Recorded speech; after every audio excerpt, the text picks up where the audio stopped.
Hello, lovely. Welcome back to the channel. I am Claudia, a nutrition and dietetic clinician and recovery coach, helping women restore their missing periods, find food freedom, and feel safe in their bodies again. If you've lost your periods due to overtraining, undereating, or stress, this video is definitely for you. Today, I'm sharing the 7 things you must stop doing if you want your period to return.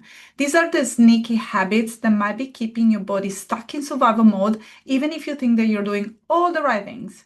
I will also share a bonus point at the end about something that most people overlook, and honestly, is a game changer. So grab a tea, get comfy, stay tuned, and let's dive in.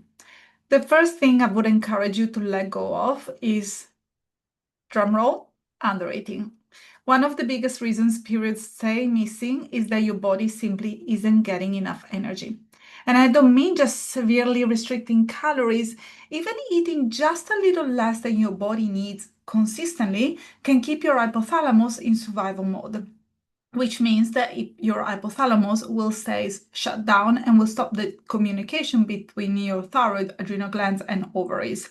When your body senses that there is not enough fuel coming in, it will prioritize keeping you alive over reproduction, thankfully. Hormones like gonadotrophic releasing hormones and luteinizing hormones drop, and ovulation can shut down completely. I've worked with women who thought that they were eating enough. They were having avocado toast, salads, smoothies, peanut butter. But when we actually tracked their intake, they were hundreds of calories short each week without realizing it. Most people do overestimate how much they rest, and they do underestimate how many calories they're consuming on a daily basis.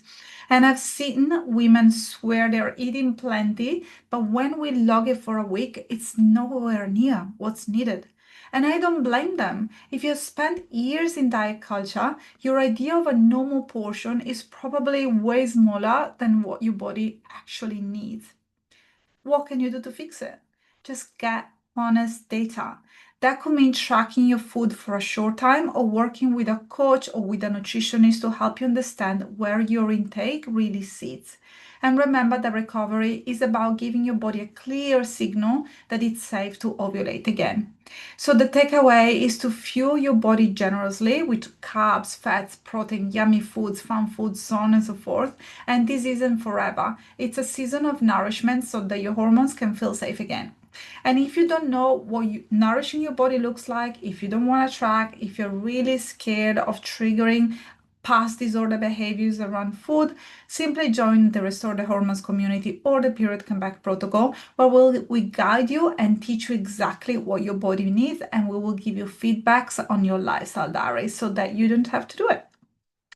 Step number 2 is obviously excessive exercise. You were waiting for that one, right?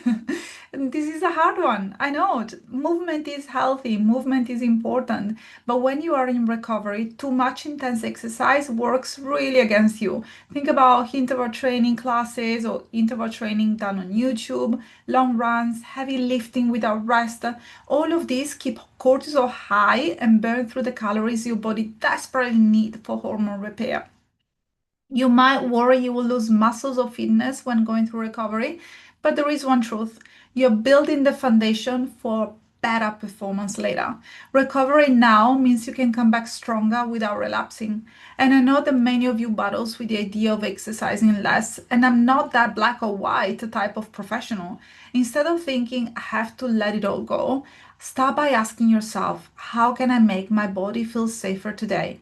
Just for today, and plant a seed in your beautiful brain and do it every day. So, for example, if right now you're running alone, maybe you could start dropping 1 run per week, or maybe your 60 minutes run could become a 45 minutes run for the first week. See where you can start from, push yourself out of the comfort zone, and can build it. Keep building from there. And I acknowledge that accountability and support during that stage is absolutely key. Step number 3, skipping through rest. Here is something I see all the time. Women say that they're resting 3 days a week, but on those rest days, they're still walking 10,000 steps. They're gardening, they're cleaning, they're doing intense active recovery workouts like hot yoga, hot Pilates. And that's not rest. When I say rest, I mean giving your body full permission to be still. No formal training, no long power walks, no I'll just do a quick ab circuit. It's uncomfortable at first and you might feel restless and even guilty, but that's where the magic happens. Your body can only heal when it's not being constantly depleted. One thing that many people don't know is that we break muscles while we exercise and we build them and grow them when we are resting and fueling it properly.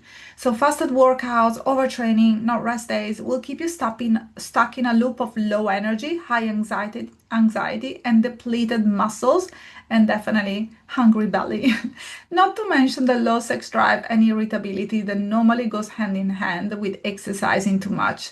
So when I mention rest, maybe walk to the coffee shop, walk to the local organic market, or maybe just watch a full day of Netflix. When was the last time that you did it? When you were not sick. Step number 4, obsessive over clean eating. I love nourishing foods, but I don't love when healthy eating turns into fear or anything that is outside the box. If you're cutting out entire food groups without a real medical reasons, you're risking nutrient gaps, nutrient deficiencies, and lots of mental stress. And yes, that mental stress can affect your cycle. I've had clients who wouldn't touch bread, oil, desserts, but once we reintroduced those, their periods came back within months, sometimes even weeks. Food variety isn't a luxury, it's a requirement for your mental and physical health. And how do you know if you're slightly obsessed when it comes to food cleanliness? Simply, mentally, I want you to think about how you would react if you were in an office scenario and you were offered a cupcake just after lunch to celebrate someone's birthday on an average Wednesday. That will give you a real insight of how comfortable and free you feel around food.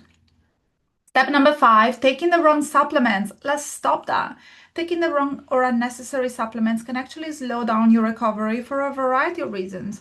When your period is missing, it's very tempting to look for a quick fix. Is Vitex is gonna help? Is DHEA gonna help? Is a maca gonna help? But a magic pill that will balance your hormones or jumpstart ovulation does not exist. Most of the time, these supplements only address surface symptoms, not the root cause, which is often underfueling, overexercising, chronic stress, thyroid deficiencies, and so on and so forth. On top of that, they can create financial pressure because they are really expensive, leaving you spending hundreds of powders, pills, and protocols that really don't move the needles. And worse than anything else, they can give you a false sense of progress, keeping you stuck in the cycle of control instead of true healing. Your body doesn't need more hacks, it doesn't need more supplements. It actually needs something very simple, which is nourishment, rest, and safety. Number 6, using negative or pressure filled self talk. We don't often link our thoughts to our hormones, but your brain's perception of safety really do matter. If your internal dialogue sounds a lot like this, I'm falling behind, this is not enough, my cycle is not perfect, I'm losing my fitness, I hate how I look right now. Your nervous system hears that as danger. And in danger mode, reproduction is the first thing to switch off. It's not about pretending to love everything overnight. It's about choosing kinder, more self-compassionate language. Try swapping I hate my stomach with my body is doing its best to heal, or this is my body right now, full stop. It might feel silly, but it truly changes your internal state and it sets you up for success in the short and long term. Step number 7, comparing your recovery to others. And I get it. You see someone on Instagram getting their period back in 6 weeks and you have been working on it for 6 months. But the reality is that recovery isn't a race. Your journey is shaped by your genetics, your training history, your stress level, and sometimes even by how long you have been without a cycle or for how long you have been dealing with disorder behaviors. I've seen women who take longer, but the recovery is far more sustainable because they build deep habits that are going to be there for all their life. And so trust your timeline and always remember hypothalamic hypothalamic amenorrhea happens for you and is an opportunity. It's not something to complain about and be fearful of. And the last bits that I really wanted to chat to you about today, and if you have gotten up to this point, congratulations and thanks for watching me, is the stress component. This one is very often overlooked. Even if you're eating enough and resting enough, stress alone can keep your period away. Your hypothalamus doesn't distinguish between physical stress and emotional stress. It just registers unsafe. So being chased by a lion or being hungry and constantly depleted because of your 1200 caloric diet, pretty much the same for your primitive brain. Hidden stressors can include poor sleep, work pressure, people pleasing and overcommitting, constantly multitasking, never having a minute just for yourself to simply be and relax and smell the flowers, worrying about your body all day consistently, worrying about what you need to eat all day consistently, or when you're going to be able to fit in another exercise session. So to lower your stress, try adding in these 3 tips. The first one is to start your day with 5 minutes of slow breathing, so also called belly breathing. Just even 2 minutes in the beginning if 5 minutes feels like a stretch for you. Gentle stretching or a walk without podcast or music. Let your brain recharge. Let your brain let go of all those voices, of all those thoughts that are not even yours. And last but not least, say no to one thing each week that doesn't serve you. So, for example, this week, instead of buying powdered peanut butter, just go for the real deal. Reducing stress is not only about bubble bath, even though it can be for some of you, but it's also about creating safety, genuine safety in your life. So to recap, if you want your period back, I really would like you to let go of these 7 things: undereating, overtraining, skipping through rest, obsessing over clean foods, overestimating your intake and taking the wrong supplements, negative self-talk, comparing your journey to others, and obviously don't forget about stress because it's often the missing piece. If you found this helpful, let me know in the comments which point really hit home for you the most.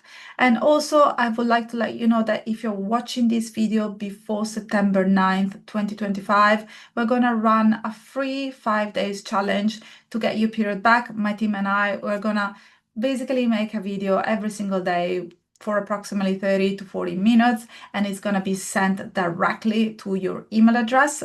So if you want to participate, simply click on the link below. I would love you to join the community, join the challenge, and I know that it's going to be life-changing for you.